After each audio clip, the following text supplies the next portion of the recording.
to reply to the first comment in this thread. If anybody wants to go back and read it, please do so. I think the two of you are missing the nuance that I'm speaking on, and I get why. There's a lot of noise in the healing space about radical independence.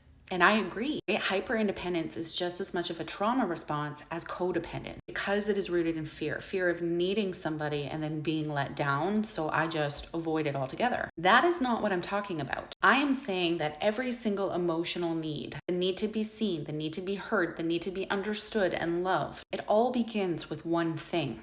Self-safety. When I don't feel safe in myself, when I haven't learned to validate my own experience, when I'm still sourcing my worth and my identity from other people, of course, I'm going to feel like I need somebody else to regulate me. That's not interdependence. That is survival. I'm also not saying that we shouldn't do it alone. Connection is beautiful and co-regulation is real and the support matters. What I'm challenging is the sense of entitlement that often gets disguised as emotional needs. The belief that somebody should take responsibility for our emotional regulation, for our validation, for our unmet childhood needs. You can hear it play out in the back of someone's mind when they say things like, if you loved me, you would meet those needs for me. This is where we stay stuck. Because when I expect somebody to fix or fulfill something that I haven't learned to hold within myself, now I'm not in a relationship. I'm in a transaction. The second we make somebody responsible for what we're feeling, we also make them responsible for our own healing. That is what leads to resentment and disappointment and shame. And I know because I've done both. I've been the hyper independent one who refused help. And I've also been the one hoping that somebody would finally show up in the right way to make me feel okay. Neither one works. The actual work is building a sense of inner self-safety where I know that I am not going to abandon myself, where I can ask for help but not collapse for not getting it, where I can welcome support without demanding it. The goal is sovereignty, not isolation. It's not about meeting every need alone. It's about trusting yourself